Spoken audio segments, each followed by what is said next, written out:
Stephanie White crash out on Caitlin Clark. I rewatched the Fever game and I have every interaction between Stephanie White and Caitlin Clark and the refs.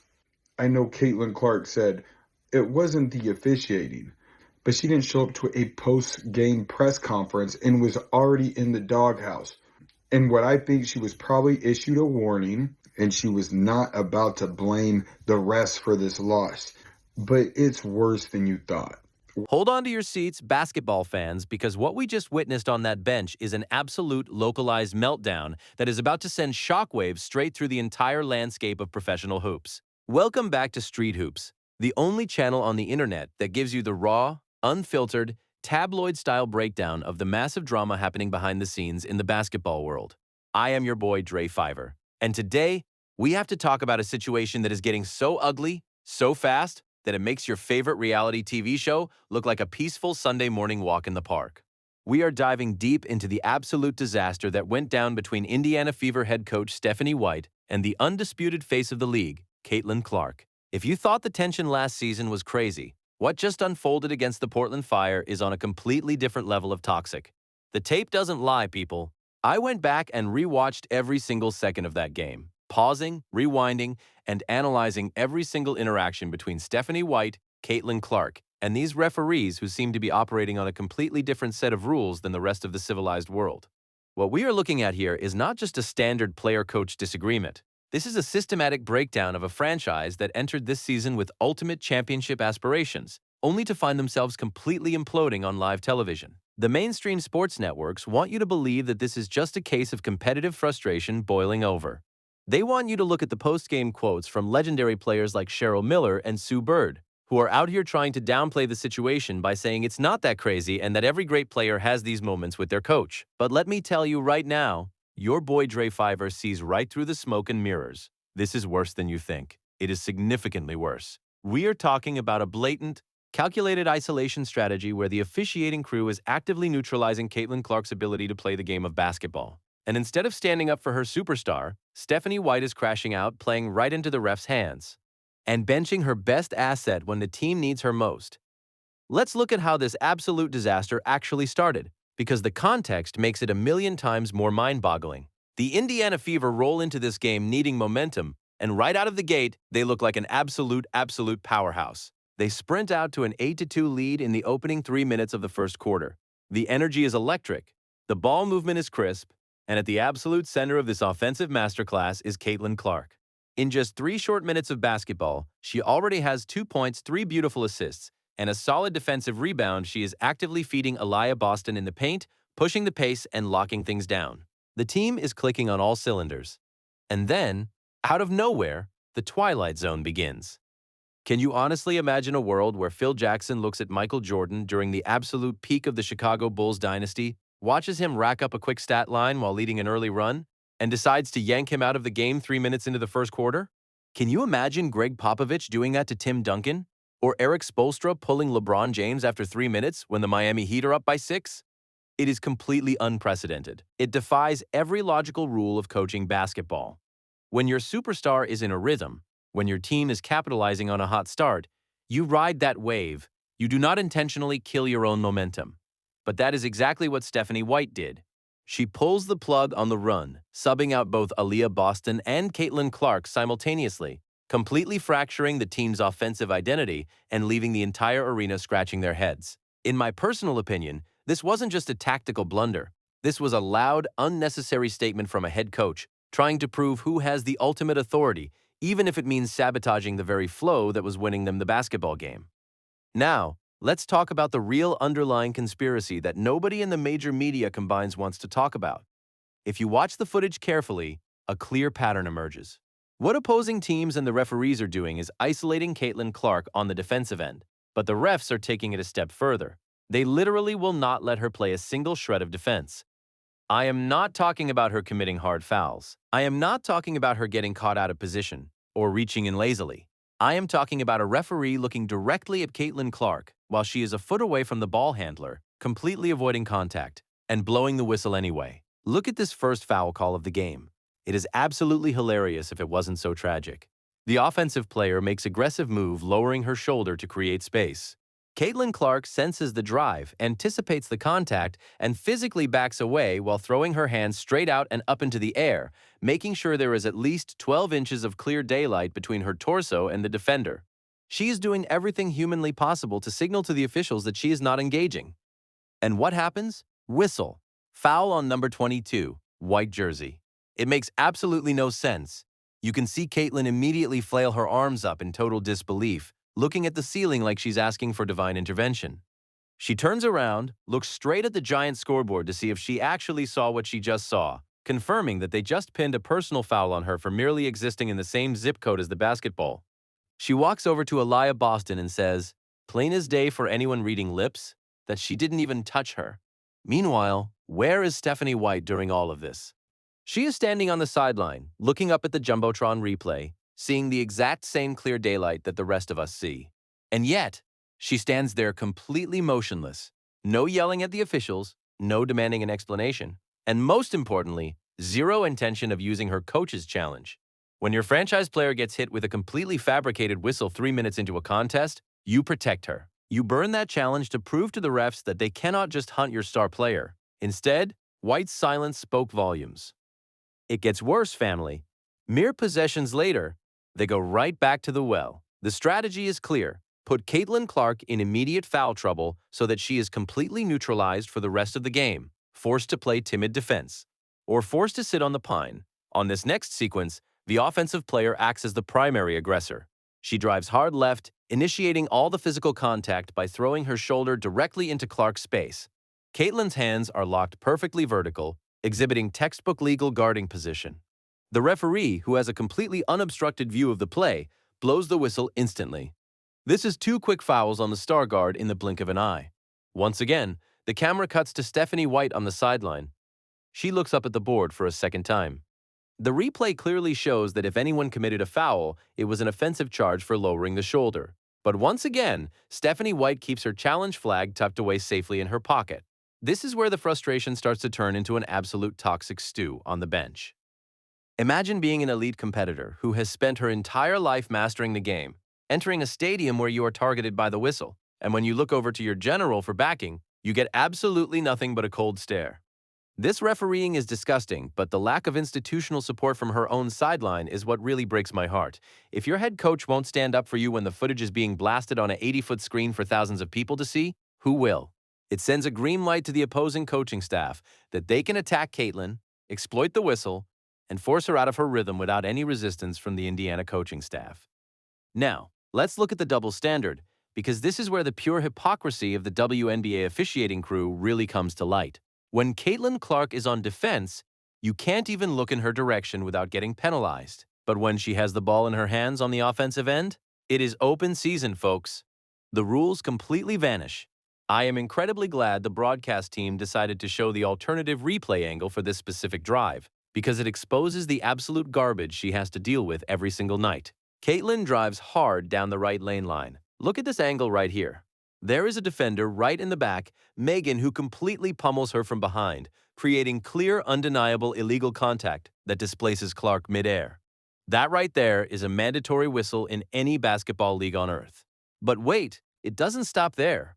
As Caitlin tries to maintain her balance, a second defender rotates over and completely obliterates her, throwing a forearm straight into her chest and chopping down on her wrists. It is a total mugging on live television.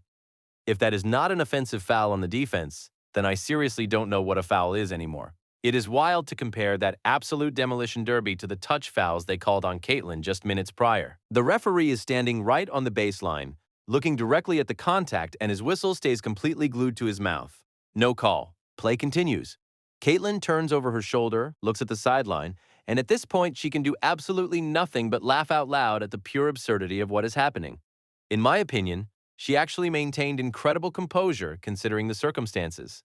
Most superstars in this league would have gotten slapped with an immediate technical foul for reacting to a no call that blatant, but she just smiled a bitter smile, knowing that the deck was completely stacked against her from the moment she stepped onto the hardwood. The onslaught just keeps coming. A few plays later, Caitlin gets the ball at the elbow, works her defender, and rises up for a classic pull-up jumper. As she follows through, the defender flies out of control, completely missing the ball and slapping her directly across her shooting elbow. You can hear the slap on the ambient arena microphones. The ball falls completely short because her shooting motion was explicitly altered by physical contact. She turns to the referee, pointing directly at her elbow, saying, "She's hitting me right in the elbow. This is crazy." But the ref just shrugs his shoulders and runs down the court like nothing happened.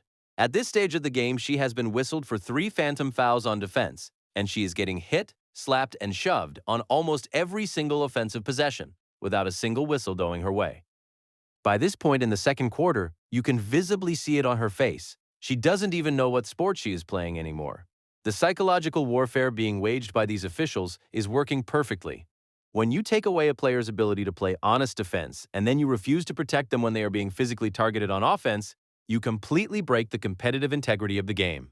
It is a disgusting display of officiating, and it's happening to the most popular player in the history of the sport, while the league office sits back and watches the ratings roll in. And now we arrive at the absolute climax of the drama, the viral moment that has the entire basketball world completely divided. The whistle blows for a timeout, the team walks over to the bench, and instead of a constructive huddle, Stephanie White completely crashes out and starts ripping into Caitlin Clark in front of the entire stadium, her teammates, and millions of viewers watching at home. She is screaming, red-faced, completely losing her cool. And thanks to courtside audio and expert lip readers, we know exactly what was said during this toxic exchange. Caitlin Clark stands her ground, looks her coach dead in the eye, and says, "I didn't foul anybody. All I did was put my hands up." She is defending her game, defending her execution, and stating a literal fact that every single replay backed up. But instead of listening to her player, instead of acknowledging that the refs are completely sabotaging the game plan, Stephanie White doubles down on her anger. She snaps back yelling, "All right, if you don't want to listen to it, Raven, you get in the game." She completely pulls her superstar out of the game in a fit of pure rage. Look at Caitlin Clark's reaction as she walks to the far end of the bench. She is vigorously shaking her head like, this is absolute bullcrap. And you know what? She is 100% right. It is total garbage. She is sitting there thinking, there is absolutely nothing I can do about these refs calling fouls when I am not even touching anybody. You were the one who arbitrarily subbed me out after 3 minutes in the first quarter when we were destroying them. And you were the one who sat on your hands and refused to challenge the play when I told you damn well I didn't foul a single soul. The frustration was written all over her face, and in my personal opinion, Stephanie White completely failed as a leader in this moment. You don't humiliate your star player to feed your own ego when she is already being victimized by the officials. But don't think for a second that this absolute circus of officiating was strictly limited to Caitlin Clark. Oh no, it spread through the entire Indiana Fever roster like wildfire. Once Caitlin was benched, the refs turned their sights on the rest of the squad, and the calls got even more comical. Let's look at what happened to Raven Johnson after she got subbed into this mess. She is playing hard, trying to bring some defensive energy to a team that is completely losing its grip on the game due to the coaching staff's decisions. A Portland player drives toward the wing, completely loses her own balance, trips over her very own foot, breaks her own ankle in the process, and goes crashing down to the hardwood floor. There is absolutely zero physical contact between Raven Johnson and this ball handler. None. And yet, what does the referee do? He blows the whistle with absolute authority and calls a personal foul on Raven Johnson. It is mind-boggling. Look at Raven's reaction right here. She doesn't even argue. She just puts her head completely down, walks away, and literally clenches her fists in pure, unadulterated rage. She is so incredibly pissed off at these referees because she realizes that the entire game is a farce. The players know when they are playing a fair game, and they certainly know when the whistle has been predetermined to dictate the outcome. When a player can trip over their own sneakers and get rewarded with free throws while your team gets penalized, the competitive spirit of the game is completely dead. It just kept going and going, an absolute non-stop barrage of terrible whistles. Look at this sequence with Sophie Cunningham. Tell me with a straight face that Sophie Cunningham fouled her on this play. Tell me where the contact is. Sophie is literally standing established in the paint, completely vertical, and the offensive player just wild shuts into her, loses the ball, and gets gifted a whistle. The inconsistency is what makes this completely disgusting. It is an absolute travesty of a basketball game, and it's why the Indiana Fever ended up suffering a humiliating 100-84 loss to the Portland Fire.